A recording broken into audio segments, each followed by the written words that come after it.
Hello, everybody. Welcome to Chris's Comics Corner, episode 5. So, as you saw in the title, this week we are talking about the Disney-Fox merger deal, and this is actually going to be a two-part episode. So, part 1, I want to talk comics. This is a comic show, after all. So, we're going to talk about that. Part 2, we're going to get into the movie franchises and what that means moving forward for them. But for this week, we're going to talk comics. So, if you didn't know, Fox and Disney have merged, and now Disney owns majority assets in Fox. It was like a $52.4 billion transaction. We won't get into, there's a lot of concerns out there about Disney getting too big and this and that. We won't get into that. That's not what this YouTube channel is, and that's not what we really talk about. We're going to talk about it from a fan perspective. So, taking everything else to the side, Disney gains a lot of IPs in this. And what I want to know is, now Disney also owns Marvel, obviously. And what does this mean for Marvel Comics moving forward? Does Marvel Comics do something with these IPs, or do they just farm them out to other people like they have been?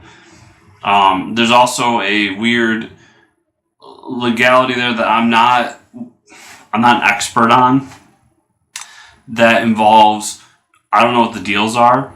I know Boom right now is doing the Planet of the Apes comics. I don't know if that deal is now void and Marvel can just take over, much like what happened with Star Wars, or if Boom has to keep it for another so many years.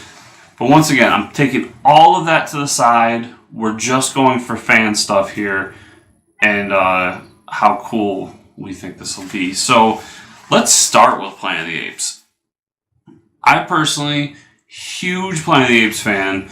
The recent trilogy, it's just been phenomenal. The last movie in particular was fantastic.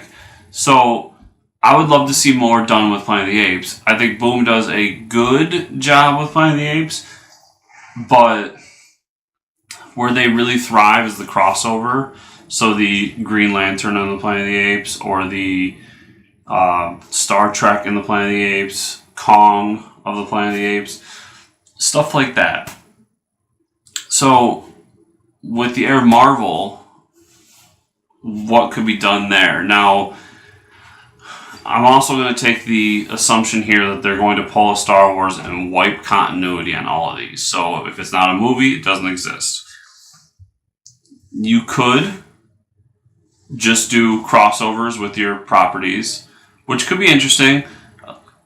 Star Wars on the Planet of the Apes, Avengers against the Planet of the Apes, stuff like that. That would be cool. Seeing that already, kind of, with different properties. It seems like WB and DC are more in tune to do stuff like that. There's properties there I wouldn't mind seeing crossover Planet of the Apes in these kind of fan fiction-y styles. I would absolutely love for them to do what they're doing with Star Wars. Maybe not to the extent, but at least do an ongoing Planet of the Apes comic. Get your top talent, do Planet of the Apes, do something cool. That's a whole world that's just waiting to be mined. And with the recent trilogy of movies, I mean, it's no better time than now to do it.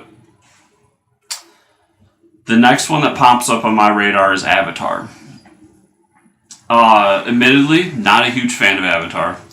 Thought the first movie was a great spectacle, but that was about it. But there is a kernel of something good there. So, once again, there's a world to be mined here. And this in particular, I think, is bound to happen because Disney has a stake in Avatar even before this deal. So there's the Avatar world as a part of Disneyland.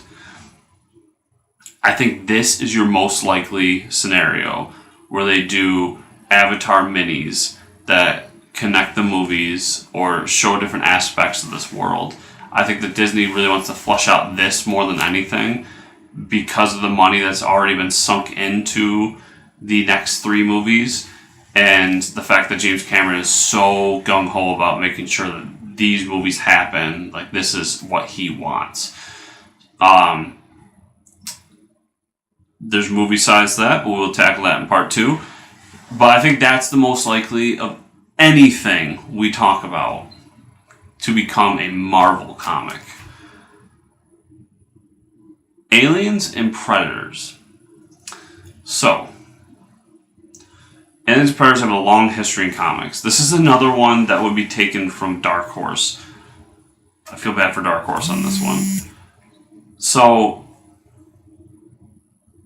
there's a deep history here. There's a lot of stuff to do. I don't think Marvel will take it, though. I think this is one of those properties where they are happier just franchising it out and letting Dark Horse do their thing. Personally, love the Aliens movies. Okay on the Predator movies. Never have even had an interest to buy an Alien or Predator comic. That's me personally. I have friends who buy every single one. But I don't think there's a huge market for that in comics. And I think you're better off just taking the free money from Dark Horse for the franchise deal. The last non-Marvel thing that we're going to talk about, and this comes up because if anyone pays attention to Jason Latour, he posted on Twitter that the one property he wants to do, that he wants in his hands from Marvel, is Die Hard. Now, I absolutely love Die Hard. Die Hard's, especially 1 and 3, and I know 3 people aren't with me on, but that came to me when I was young enough and didn't care, so it just kind of holds a special place to me. That's also my first Die Hard, to be honest, so is what it is. But I would love to see them do something with Die Hard. I think Jason Latour, especially, could do a cool mini-series with this. He's got the style. He's got the wits. He just, I think he could pull it off. Once again, I don't think that's a Marvel comic, though. I feel like that's another one that you just let go to someone else. Franchise off to somebody. So, sorry, Jason. I don't think you're going to get it. I hope you do. I hope I'm wrong on this one. But I don't see it happening. Now, the big one. And we'll get into a little bit of movie here, but I'm going to go more in depth in part 2. The X-Men and Fantastic Four are back in Marvel's stable for television and movies. So, what does this mean for comics? Now, it's long been said that Marvel doesn't care about mutants and Fantastic Four because of these deals. I've tended to disagree with this over the years. I still think they put a huge stake in the mutants. And I personally, I don't see that argument. It's been obvious for years. There's still 100 X-Men books out all the time. Fantastic Four, on the other hand. Fantastic Four, I think, have taken more of a hit in the public eye. And I do think that Marvel has kind of shunned them because of it. They have, for a while, I mean, they've done 3 movies. The past 3 movies have been just god-awful. And that's hurt the brand. So what does Marvel do now? Well, I think you're going to see a shift in how Marvel Studios does things.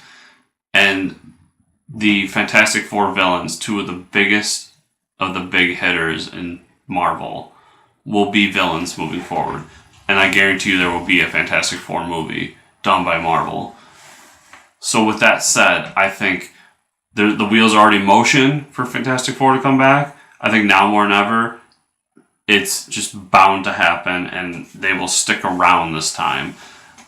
I think they're going to put a big-name creative team on it, and they're going to put all they can into this property to bring them back to what they were. Because Fantastic Four is as Marvel gets. They're the birthplace of Marvel. It's Stan Lee's biggest property, and I think that they would be dumb not to. So these are my thoughts on the Disney Marvel merger deal as it pertains to comics. I hope you liked the video. If you did, give me a thumbs up down below. If you didn't, give me a thumbs down. Let me know how you're feeling about this. And subscribe to the channel if you're enjoying this. More videos all the time. We keep them coming.